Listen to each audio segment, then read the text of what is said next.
السلام علیکم، welcome to اپنا ملتان پوڈ کاسٹ. میں ہوں وقار امتیاز اور آج کی یہ پوڈ کاسٹ بہت ضروری ہونے والی ہے. جو لوگ ایجوکیشن سے جڑے ہوئے ہیں، جو لوگ ابھی اسٹڈیز کر رہے ہیں، ان سب کے لیے یہ پوڈ کاسٹ بہت زیادہ ضروری ہے. آج کے جو ہمارے مہمان ہیں وہ سعید الحسن سعید صاحب ہمارے ساتھ آج کی اس پوڈ کاسٹ میں تشریف رکھتے ہیں.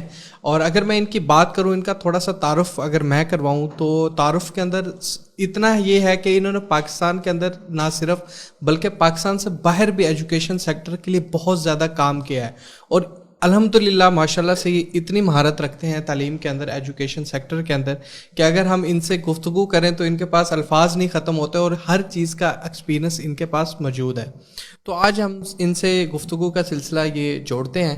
تو سب سے پہلے السلام علیکم، ویلکم ٹو اپنا ملتان پوڈ کاسٹ.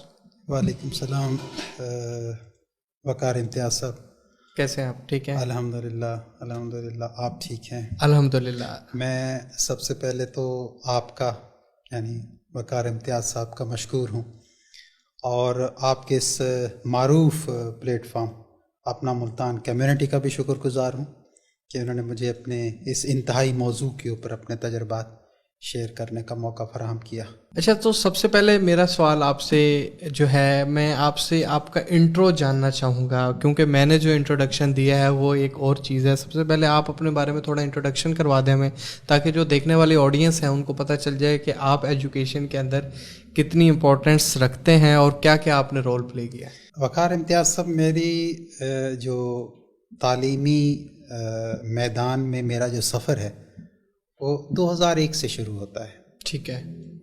اور اب 2023 میں ہے، تو اس کا مطلب ہے یہ سفر 23 سالوں پر محیط ہے. ماشاءاللہ. تو ان 23 سالوں میں میں نے پاکستان میں مختلف اداروں میں کام کیا، اور زیادہ تر ایڈمنسٹریٹو پوسٹ کے اوپر کام کیا. پھر اس کے بعد مجھے ابراڈ جانے کا موقع ملا 2015 میں، اور اللہ تبارک و تعالیٰ نے ہر شخص کو مشاہدی کی قوت دی ہوئی ہوتی ہے. تو وہاں جا کر کے بھی چونکہ میرا شعبہ تھا، تو وہاں کے تعلیمی نظام کو بڑے غور سے میں نے دیکھا اور وہاں سے سیکھنے کی کوشش کی.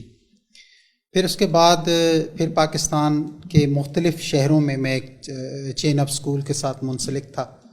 ایز اے کنٹری ہیڈ مختلف کیپیسٹیز میں کام کرتا رہا. صحیح. As a subject country head کے طور پہ کام کرتا رہا، کیمبرج کے کنٹری ہیڈ کے طور پہ کام کیا. کیا بات ہے.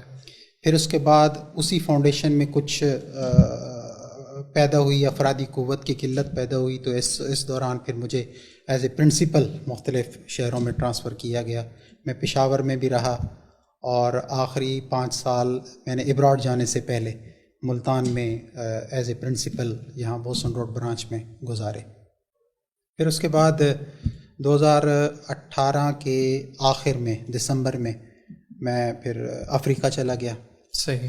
وہاں افریقہ میں بھی جس ایجوکیشنل اس فاؤنڈیشن کے ساتھ میرا تعلق تھا، ان کا بڑا وسیع نیٹ ورک تھا اور آلموسٹ پورے افریقہ میں تھا. صحیح.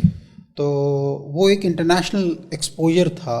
اس انٹرنیشنل ایکسپوجر میں بھی رہ کر کے بہت کچھ سیکھنے کو موقع ملا. صحیح. اور سب سے بڑی بات تو یہ ہے کہ مجھے کمپیریزن کرنے کا موقع ملا کہ ہم کہاں کھڑے ہیں اور وہ لوگ کہاں کھڑے ہیں. تو ہمارا پوٹینشیل ہم کس طرح سے اس کو یوٹیلائز کر کے اس سے فائدہ اٹھا رہے ہیں، اور وہ اپنا پوٹینشیل کس طرح سے یوٹیلائز کر لیں.